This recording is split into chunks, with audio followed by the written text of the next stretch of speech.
क्या आपने कभी सुना है कि हम स्पेलिंग्स के मिस्टेक्स को किसी रूल के द्वारा ठीक कर सकते हैं? कभी सुना है? नहीं सुना। तो आज हम वही पढ़ने वाले हैं कि बिना रटे स्पेलिंग्स के मिस्टेक्स को हम कैसे ठीक करें बिना रटे। और आप तो कमेंट बॉक्स में जरूर बताना जिसने सुना है नहीं सुना है। और आप लोगों को तो मैं खैर अभी बताने ही जा रहा हूँ, अभी तो आप मुझे हाथ के हाथ बता दोगे, हाथों हाथ बता दोगे। इस रूल को कहते हैं CVC, जहां पर कि ये C का मतलब होता है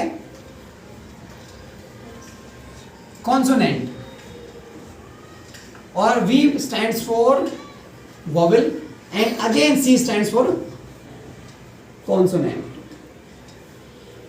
ठीक है, अब ये काम कैसे करता है? बहुत सारे बच्चे गलतियां करते हैं। रन के साथ अगर हम ING लगाएंगे तो मोस्टली बच्चे लिखते हैं RUNING। अब जो लगातार पढ़ता रहता है उसको तो कंफ्यूजन होती नहीं क्योंकि उसने देखा होता है। लेकिन कोई ऐसा जिसको सिर्फ एग्जाम वो देने के लिए गया हुआ है और उसको बहुत सारे ऑप्शन 3-4 ऑप्शंस मिल जाते हैं, वो ही गेट्स कंफ्यूज्ड कि मैं क्या लिखूं। तो इसका बहुत छोटा सा एक रूल है, बहुत सिंपल सा रूल है। क्या है कि आपको ये रूल फॉलो करना है। इसका मतलब क्या है कि एक वर्ड के अंदर, जैसे कि ये वर्ड है, इस वर्ड का जो एंडिंग लेटर है वो एक कॉन्सोनेंट होना चाहिए।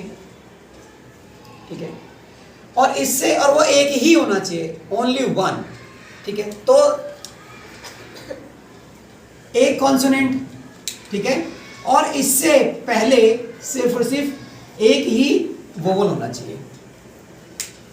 अगर दोनों में से कोई भी कंडीशन नहीं है, मींस अगर ये डबल हुआ है फिर ये डबल हुआ, फिर ये रूल काम नहीं करेगा। ठीक है, तो लास्ट में क्या आना चाहिए? लास्ट में आना चाहिए कॉन्सोनेंट और उससे पहले आना चाहिए एक वोवल। जैसा कि यहां पर है, एक कॉन्सोनेंट है, इससे पहले सिर्फ एक वोवल, मतलब कि एक कॉन्सोनेंट एक वोवल। अगर ऐसा होता है और फिर आप जब आप क्या लगाते हो, ING लगाते हो, अब क्या होगा? ये जो लास्ट वाला कॉन्सोनेंट है, ठीक है, तो क्या होता है? इफ सो, अगर ऐसा है, the last C means consonant becomes double। तो ये डबल हो जाता है। क्या हो जाता है? ये लास्ट वाला जो कॉन्सोनेंट है ये डबल हो जाएगा। कब होगा? कब होगा? while adding ING, ED और EN।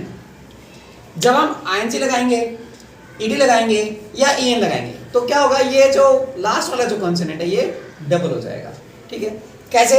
अब इसकी स्पेलिंग क्या बनेगी? अब इसकी स्पेलिंग है RUNNING,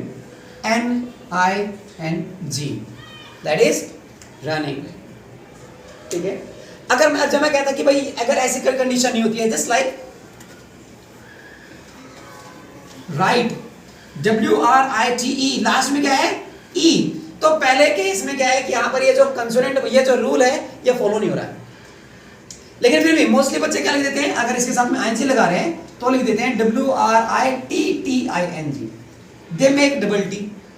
कंफ्यूजन है राइटिंग, पर ऐसा होगा नहीं। क्यों नहीं है? क्योंकि यहां पे रूल अप्लाई नहीं हो रहा है कि लास्ट में होना चाहिए, लास्ट में होना चाहिए कॉन्सोनेंट, लेकिन यहां पर तो क्या है? वोवल। तो रूल ही नहीं है। तो अगर ऐसा कहीं भी होता है कि जहां पर लास्ट में E है तो हम क्या करते हैं? इस E को हटा के बस WRITING कर देते हैं। ठीक है, अगर ये डबल हुआ तो, अगर ये डबल हुआ तो कैसे? अगर ये डबल हो रहा है, जस्ट लाइक वॉच, WATCH।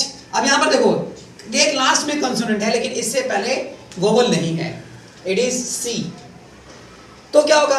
अगर मैं इसके साथ में ED लगाऊंगा तो स्पेलिंग क्या हो जाएगी? WATCHED, मतलब नो चेंज। और हो गया क्या? रह गया? सिर्फ से मैंने ED ऐड कर दिया। ठीक है, अगर अच्छा, अब कुछ बच्चे कहेंगे देखो जी SHOW, शो में तो लास्ट में कंसोनेंट है, ठीक है, लास्ट में कॉन्सोनेंट है। अब यहां पर अगर मैं ING लगाऊं तो स्पेलिंग क्या हो रही है, स्पेलिंग हो रही है SHOWING। यहां पर तो डबल हो नहीं रहा W, क्यों नहीं हो रहा, क्योंकि ऐसे ही है प्ले, PLAY, प्ले के साथ भी अगर आप ING लगाओगे या ED लगाओगे तो स्पेलिंग हो जाएगी PLAYED, प्लेड। क्यों, ऐसा क्यों हो रहा है, ऐसा इसलिए हो रहा है क्योंकि ये जो लास्ट के जो लेटर्स है ना, इनका अपना कोई साउंड नहीं आ रहा, ठीक है, इनका अपना कोई साउंड नहीं आ रहा। और जब साउंड ही नहीं आ रहा तो जाहिर सी बात है हम बदलेंगे कैसे, शोविंग नहीं करेंगे, दैट इज शोइंग, ठीक है, प्लेइंग नहीं करेंगे, YING नहीं करेंगे, प्लेइंग। तो यहां पर क्या हो रहा है कि ये जो Y और ये W है, इनका अपना कोई साउंड नहीं है, इस वजह से स्पेलिंग एज इट इज हो जा रही है। कुछ नया मिले तो जरूर बताना आप भी, ठीक है। और मुझे लगता है कि आपको समझ में आ गया होगा, बहुत ईजी है, जस्ट प्रैक्टिस इट, और प्रैक्टिस आप करके दिखाएं तो बहुत अच्छा लगेगा, ठीक है। Thank you so much.